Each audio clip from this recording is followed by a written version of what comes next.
Hello everyone, introduction to hypothesis testing का ये part 4 है। पार्ट 3 तक ये सभी टॉपिक हम कंप्लीट कर चुके हैं। तो इसके बाद क्रिटिकल रीजन जो लास्ट पार्ट 3 था उसमें क्रिटिकल रीजन और टाइप्स ऑफ अल्टरनेटिव हाइपोथेसिस देखा था। इसके बाद आपके आते हैं कि एरर्स क्या होती हैं, तो वो देखते हैं इस लेक्चर में। नेक्स्ट आता है errors in hypothesis testing. So if the value of test statistics falls in the rejection or critical reason, then we reject the null hypothesis, and if it falls in the non-rejection reason, then we do not reject the null hypothesis. ये बात तो हमने discuss कर ली. अब क्या है, test statistics जो हम कैलकुलेट करते हैं वो सैंपल्स के बेसिस पे कैलकुलेशन करते हैं, बट सैंपल क्या होता है, एक छोटा सा पार्ट होता है पॉपुलेशन का, कोई भी एक बड़ा डिसीजन लेने के लिए. ठीक है. सो समटाइम्स इट हैपन्स कि जो रैंडम सैंपल जो है लिया है वो दैट मे और may not be a good representative of the population. So a faulty sample misleads the inferences or conclusions related to the null hypothesis. For example, an engineer infers or guess that a packet of screws is substandard, कि वो अच्छी quality का नहीं है, but जबकि वो अच्छी quality का होता है. उसने कुछ एक आध जो चीजें देखी उससे डिसाइड कर लिया कि भाई ये तो सही नहीं है. सो ये क्या हो जाएगा, एरर हो जाएगा ड्यू टू पुअर और इनएप्रोप्रिएट सैंपल.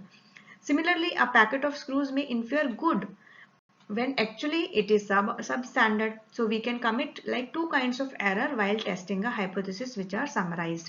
तो आप इसको जनरल वे में ये भी देख सकते हैं कि आप सपोज करो शॉपिंग करने गए, शॉपिंग करने के लिए आप किसी स्वीट वाली शॉप पे गए और स्वीट वाली शॉप पर आपने कुछ टेस्ट करके देखा एक पर्टिकुलर स्वीट को, और वो जो पहला जो टेस्ट की आपको वो टेस्ट पसंद नहीं आया, समझ में नहीं आया, तो आपने डिसाइड कर लिया कि भाई ये शॉप ही अच्छी नहीं है, इस पर अच्छा नहीं मिलता, और आप दूसरी शॉप पे चले जाते. जबकि ऐसा नहीं था, वो पर्टिकुलर एक sweet it may be possible कि उसका अच्छा नहीं हो, बट उसकी स्पेशलिटी काफी और स्वीट्स में हो, तो वो आ जाती है वहां पे एरर.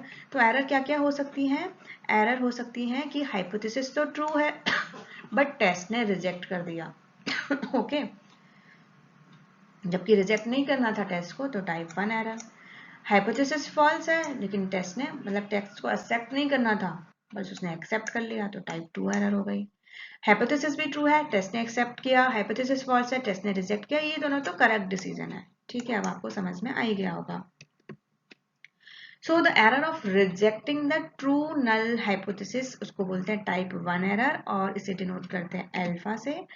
और accepting the false null hypothesis उसको बोलते हैं टाइप 2 एरर, इसे डिनोट करते हैं बीटा से.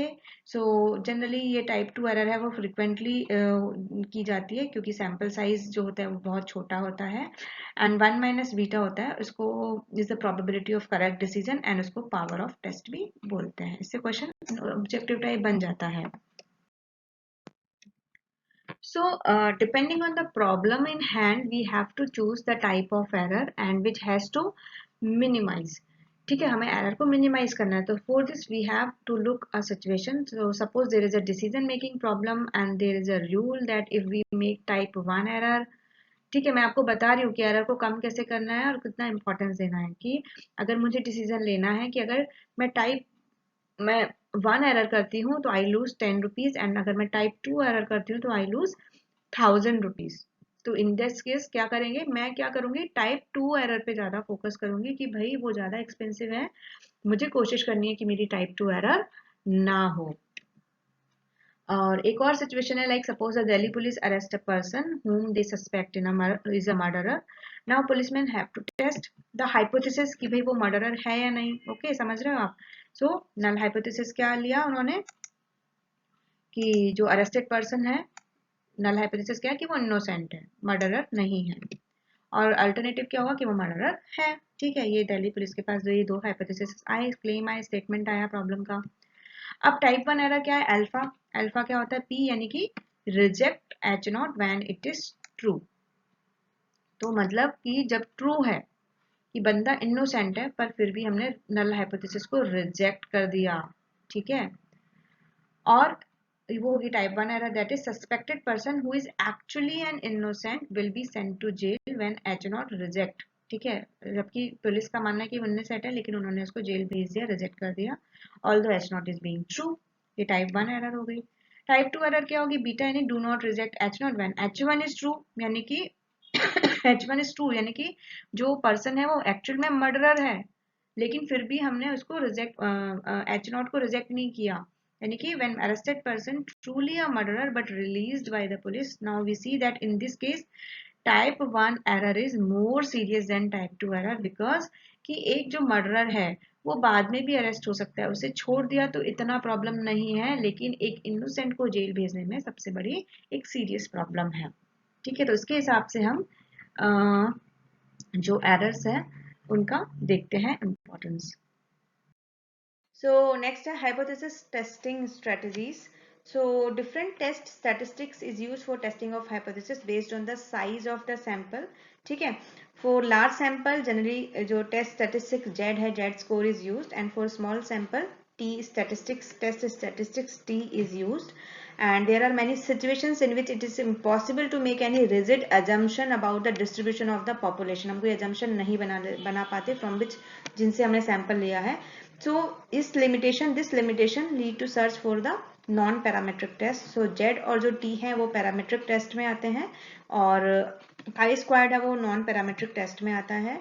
सो ये कुछ हैं जो आपके सिलेबस में है, Z test, T test, chi square test और एफ टेस्ट। ये हमने नोट्स में और डिटेल में एक्सप्लेन किए हैं, और ज़्यादातर इनसे फॉर्मूला एक पूछा जाता है। And when the sample is large, जो n इज ग्रेटर देन 30 होता है, and sigma is known, means variance is known, then we go for the Z test. अगर sigma is not known and the sample size is less than 30, then we go for the T. F में हम ANOVA जो है वो next chapter है आपका analysis of variance, तो वहाँ हम एफ टेस्ट के लिए जाते हैं। And chi square is non parametric test. So मैं वापस आ जाती हूँ लेवल ऑफ सिग्निफिकेंस पर। जो प्रोबेबिलिटी ऑफ टाइप 1 एरर जो होती है वो लेवल ऑफ सिग्निफिकेंस आप कनेक्ट कर पाओगे। मैंने लेवल ऑफ कॉन्फिडेंस के साथ बताया था वहाँ पर सिग्निफिकेंस के बारे में। It is also called the size of the test और साइज ऑफ क्रिटिकल रीजन। ठीक है, ये अल्फा से डिनोट करता है, 1% या 5% होता है, 0.05 या 0.01। And the area of the probability curve corresponding alpha जो क्रिटिकल रीजन था ही, ये हमने बात की थी। ठीक है, जो रिमेनिंग कर्व होता है उसको हम एक्सेप्टेंस रीजन भी कह देते हैं। सो एक क्वेश्चन है कि probability of type 1 error is 0.05, then what is the level of significance. तो since the level of significance is the probability of type, खुद ही टाइप 1 एरर है, तो लेवल ऑफ सिग्निफिकेंस यहाँ पर क्या आ जाएगा, 0.05 मतलब 5%। ठीक है, सो ये था आपके टेस्टिंग ऑफ हाइपोथेसिस के बारे में। आई होप मैं आपको आपके बेसिक्स कुछ क्लियर कर पाई होंगी, हाइपोथेसिस क्या है आप क्लियर कर पाएंगे, और आपको कितना समझ में आया वो आपको प्रैक्टिस सेट से ही समझ में आएगा। अगर आपने ये लेक्चर अच्छे से सुना है तो definitely I am very sure कि आप जो क्वेश्चंस आते हैं रिगार्डिंग हाइपोथेसिस वो सॉल्व कर पाएंगे। Thank you, good luck.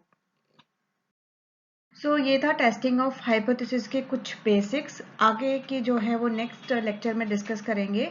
और आरपीएससी एएसओ का कंप्लीट स्टडी मटेरियल तैयार किया हुआ है, एंड आप ये इसका लिंक देख सकते हैं डिस्क्रिप्शन बॉक्स में।